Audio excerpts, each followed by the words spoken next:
The Philadelphia Eagles, Jalen Hurts, and Nick Sirianni are getting too much hate for just 3 weeks into the season for a team that is 2-1 and is one Saquon dropped pass away or one defensive hold on a drive where they let up 70 yards in under a minute from 3-0. Let's talk about the Philadelphia Eagles win yesterday over the New Orleans Saints. They won the game 15-12. It was a sloppy win, but you know the old saying, a win is a win is a win is a win. And in the NFL, a win, it's a win.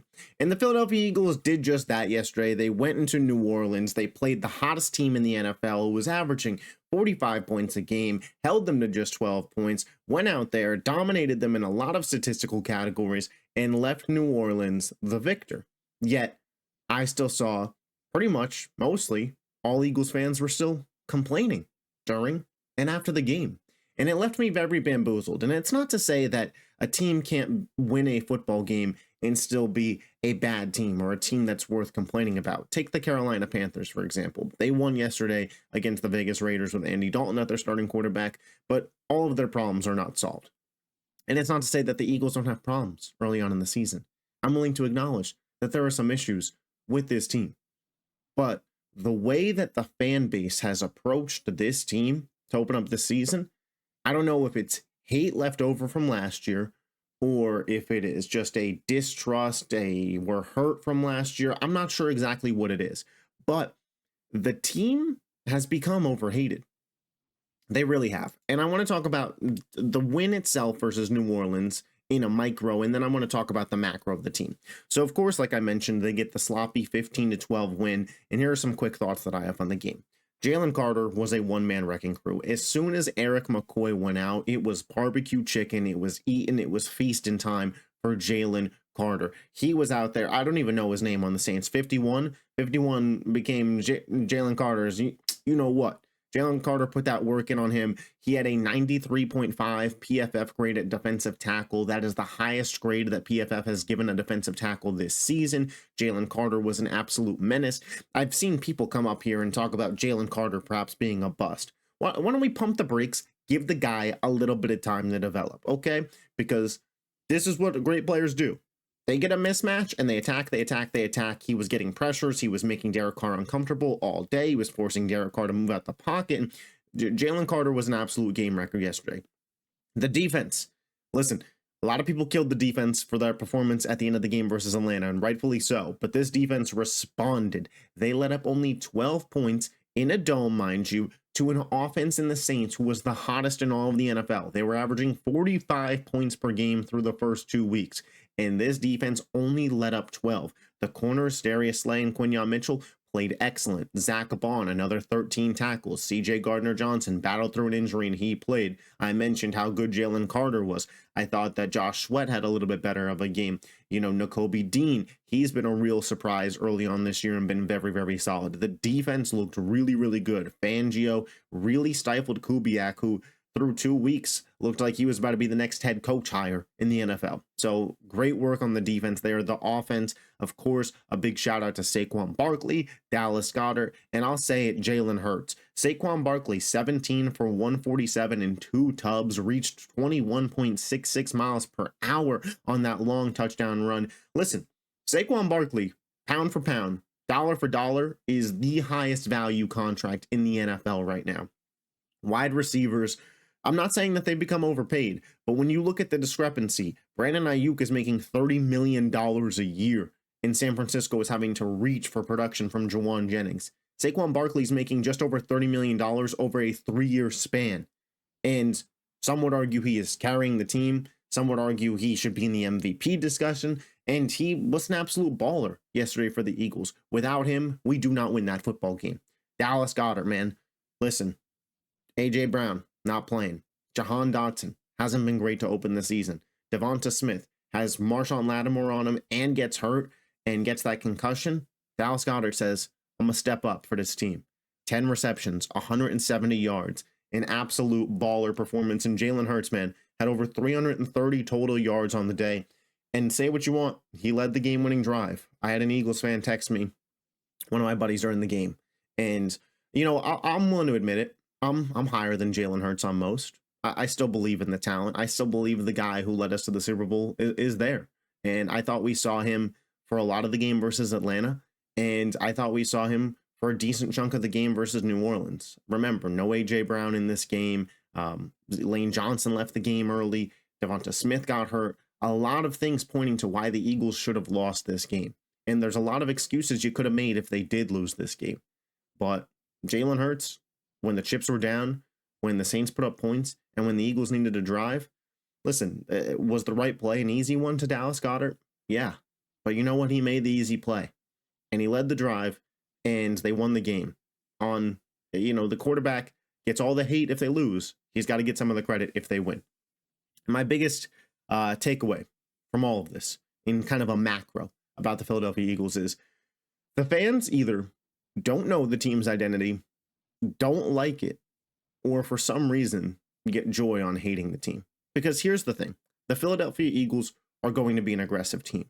And that's what I saw all over Eagles Twitter. Nick Sirianni, why are you going for this? Why are you not kicking field goals? Yada, yada, yada. That was it. And I went out there and shared my thoughts. I said, listen, is it how I would run things? Maybe, maybe not. But it's what we got. And if you're going to be aggressive, then be aggressive. That's my thing. Do not half-ass any strategy, any mentality. That's what they did versus Atlanta, and it cost them the game. They should have went for it on 4th down and 3 against Atlanta. They kick the field goal, and then they lose by the touchdown. They should have gone for it, and then Atlanta either plays for a field goal if you don't get it, or you do get it, and it's game over. That was the problem in that Atlanta game. This game, they were aggressive. They were aggressive. They were aggressive. A lot of people take the 3, tie the game, take the 3, tie the game, take the 3. No. And, I will say, if I didn't see a single person say this, and this is the one argument that I will accept for taking the 3. Be aggressive, but only when you're full strength. Not when AJ's not playing to his best or not out there, and not when Lane Johnson's not out there.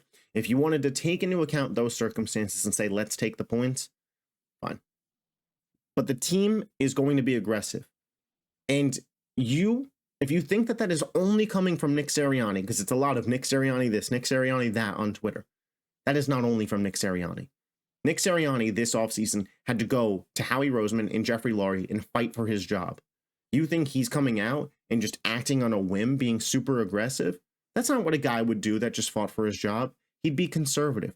This is coming from the front office. This is coming from upstairs. This is coming from Jeffrey Lurie. We all know that the Philadelphia Eagles are one of those organizations that views themselves as, progressive and looking ahead and analytically driven. They are telling Nick Sirianni to go for it on more 4th downs. They are telling Kellen Moore to have 4th down plays drawn up. That is what is happening here. And the Saints have a good defense, man. Dennis Allen's a defensive coach. Did the Eagles pick up these 4th downs? No, they didn't. Not today. But you know what? Later in the season, in games that matter, they pick up these 4th downs. It's going to be because they were committed to this identity. So later in the season, if the Eagles pick up a big 4th down and you're celebrating it, but you were hating on it today, I want you to remember how they got there. Just saying. And again, just saying, it's not all Nick Sirianni that's gung-ho, let's go for it on 4th down. Maybe he agrees with the mentality, but I promise you this, he's not acting on a whim all on his own. He's on a very short leash with the Eagles. And I want to say this about Sirianni, because the hate, it's anything that goes wrong in a game. If the Eagles don't put up 50 points, fire Nick Sirianni. Since 2022, the guy is 27-10 as our head coach. Yes, it speaks to the roster and the talent that the Eagles have to have that record, yes. And no, I'm not sitting up here telling you Nick Sirianni is Sean McVay, Matt LaFleur, Andy Reid. But Nick Sirianni wins games. Nick Sirianni, with good coordinators, has gone to a Super Bowl. Nick Sirianni currently has good coordinators. And in an NFC that's looking pretty wide open, with the 49ers at 1-2, the Cowboys at 1-2, the Lions at 2-1, but not quite being the offense that they were last year, at least to open the season, I wouldn't count out the Eagles this year, that's for sure. And now on to the quarterback, Jalen Hurts, who, again, for some reason, we love to hate. I don't know why, but let me just give you Three stats. All of these are stats, facts, whatever way you want to call it, not an opinion. Jalen Hurts is currently 4th in the NFL in passing yards while missing A.J. Brown for 2 of 3 games. Through 3 weeks, Jalen Hurts has not had a passer rating, lower than 80. And Jalen Hurts is on his 3rd offensive coordinator in just 3 years' time. And while that is the standalone fact, the lesson that is to be learned through that is the guy has had to switch up the offense that he knows to run 3 straight times, coming into 3 straight seasons. It's going to lead to sloppy play to open up years. It just is.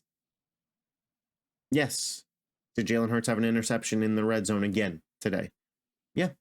Me personally, I think it's on Devonta Smith. Greg Olsen on commentary, former NFL tight end, receiver you could call it, said that it's on Devonta Smith. That is a trust ball. Jalen Hurts trusted that Devonta Smith would be there, and if he wasn't, he would break it up. He didn't. And it's fine. It's, they won the game, so we don't need to harp on it. But people will harp on the turnover for Hurts. The fumble was bad. You gotta take care of the ball. There's no ifs, ands, or buts about that. But I think Jalen needs a little bit more credit to be top 5 in the NFL in passing yards without A.J. Brown through 3 weeks.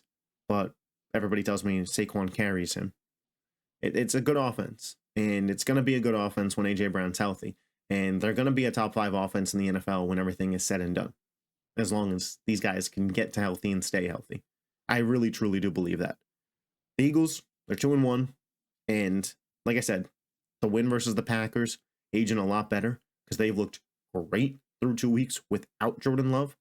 That's a team that's got to be concerning for us Eagles fans when they do get Jordan Love back. They went to New Orleans. Tough place to play against the hottest team in football. People were saying Derek Carr was the NFL MVP through 2 weeks, and they held him to 12 points. And they're a Saquon drop or a defensive letdown drive away from 3-0. So let's pump the brakes. Let's calm down the hate. It's okay. It is okay. A lot of NFL teams are sloppy early in the year. The Eagles are one of them. And despite being sloppy, they're winning football games. But as always, those are just my thoughts. Be sure to let me know yours in the comment section. If you love the Philadelphia Eagles, make sure you're subscribed to the channel. I will catch you guys next time. Peace.